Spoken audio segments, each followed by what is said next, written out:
Welcome back, ladies and gentlemen, to another episode of our Nathanias Coldcasts. We've had another replay submitted by Daywalker. Taryn versus Taryn. He's up against a man named Chris. Roger. Sorry. Whenever I hear the name Chris or Sheva, I just think about screaming at each other. Oh boy. Looks like Chris is going to be proxying the heck out of Daywalker in the bottom left. We've had a nice few games submitted by Daywalker, of course. If you want your games, if you want an assurance that I will check out your games on the stream, well, you can always subscribe to the channel. Go to the sub chat and Discord, post your replay there. That's where I look first for the cold casts. Of course, any replay repository available. I'm a bit of a replay lady of the night, you could say. I'll cast anything for the right price. With that being said, Daywalker's going to SCV scout, and he has no idea what is coming. But when it gets to the enemy's base, he will have an idea of what is coming. It is going to be a 2 racks proxy Reaper by the looks of things. And also a big shout out, one of the guys we got to commentate, Grim Pommeler, says in chat, hey Nate, yesterday in my game, I got infantry armor when I was playing mech. It was for the SCVs. There you go, guys. He just wanted to help his SCVs be a little bit safer against run-bys. What a nice guy. What a nice guy. What a fantastic human being. Beautiful. Whenever a mech player accidentally gets +1 armor, it's not an accident. Okay, so let's see how the proxy goes then.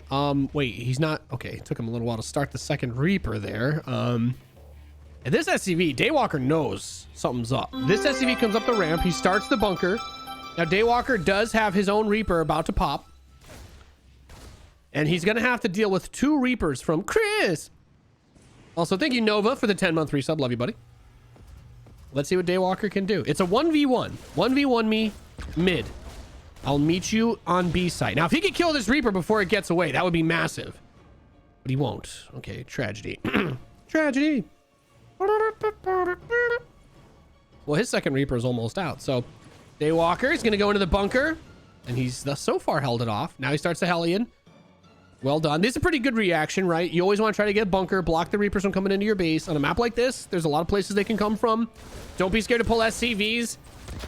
Chris did not wait for his Reapers to fully regenerate is what it looks like. So, I mean, once you know that this is going on, you just want to get Reapers and Hellions and get a bunker. And don't be afraid to pull SCVs because your opponent doesn't have a lot, right? Usually your opponent won't have a lot because they've invested a lot into the proxy. Now, he is getting a factory at home, which Daywalker could, I mean, he should be aware.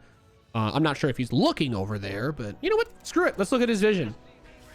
I don't know. I can cast however I want. You can't control me. You don't own me. So Daywalker's just kind of looking at his own base. He's just chilling. He's got the starport. What's he going to do? What's he going to start? Is he going to build something?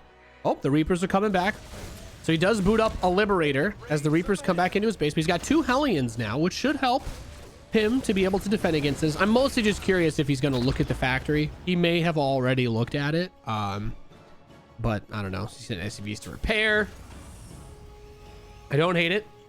Don't hate it at all. The Liberator is going to be great for doing some counterattack / harass. This map is tricky though, because you've got the cliff here. You got a little spot here, and you can also jump up here with the Reapers, which does mean that if you try to take all your units and go across the map, and the other guy realizes that you're in trouble. So Daywalker, he knows, he sees the factory with the tech lab. It's probably going to be a Cyclone. No surprise, it is a Cyclone. This game being played is in Diamond League. For anybody wondering, I know a lot of people, when they watch these games, they ask what the league is. Some of the games are unranked, or they don't have leagues, or whatever. For whatever reason, sometimes the replays just don't give me that information. So I will try to answer those questions for you whenever possible.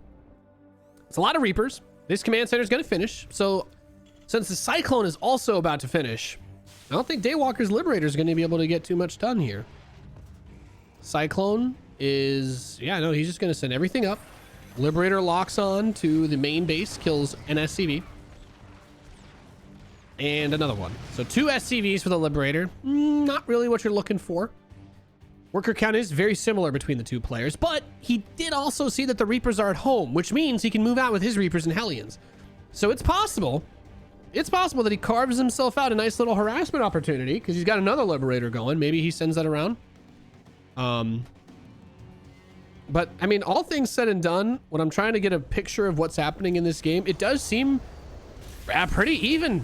It really is even. Look at this. I love this, actually. Putting the 2 racks here behind where the tank is. So the tank is going to make it, if you try to run through this, you're going to eat huge splash damage. But the Reapers do come out. Does not get to kill any of them. You could poke at the wall, but you can't get in. Cyclone is still in the natural. Liberator's heading towards the main. Raven is about to finish. That is so Raven. Now SCVs start to get pulled. Kills 2. And then the Liberator will retreat. Flies into range of the Cyclone, then pulls out. And is he going to try and just subvert him here and get the tank? Oh, he's going for the siege tank. Liberator is sieging up onto the tank. If he focuses that, focus it. There we go. 1, 2, 3. Now the Reapers and Hellions are going to run inside, and there's nothing here to help protect this because the Reapers can't shoot up. He does have a missile turret here. Or excuse me, he does have the missile turret from the Raven that he can drop. There's the auto turret. But these Reapers with the Hellion support are going to rip Chris apart. And that natural expansion is in some, it's a little bit of a dicey situation. Is he going to yeet onto the Cyclone? He could try. Siege tank is going to pop, though. And that should be enough to bring an end to the assault on his base. Now he's got some Vikings and a Cyclone moving out with some Marines and a tank. So Daywalker wants to get aggressive. His natural is coming in way later than his opponent. That poor guy just blows up into pieces. Yeah, he put a lot of pressure on. He did a lot of damage. And poor Chris. He's going to start factories? Okay, Chris is going to try and go mech here, which will make it very hard for him to get out of his own base.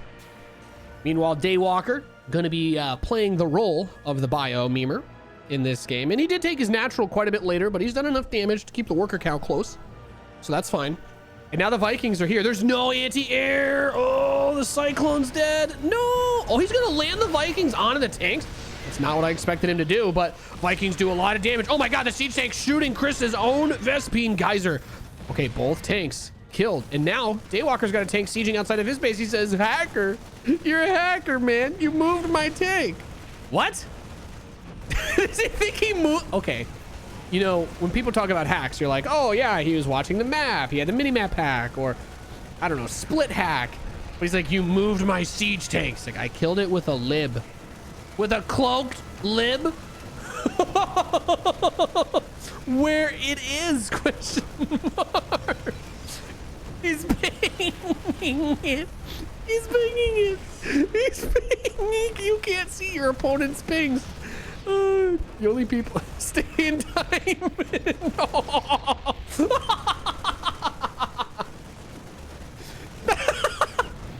Of all the things I've heard people say in StarCraft, I'm the best player of all times. This guy clearly hasn't met Jason. I played perfectly, but I don't have hacks. Oh my God. I can't control enemy Unti. I can't control enemy Unti. If I could control my enemy's Unti, I'd probably never lose, to be honest. Why can't I move your Untis? I'm sorry, it's really hard not to laugh at this. Oh, this is good. This game had it all. Well, ladies and gentlemen, the lesson that we take away from this game is be a nice person and don't move your enemies' Untis for them, okay? Okay, guys. Oh man, I'm crying. Hang on. Oh, I can't.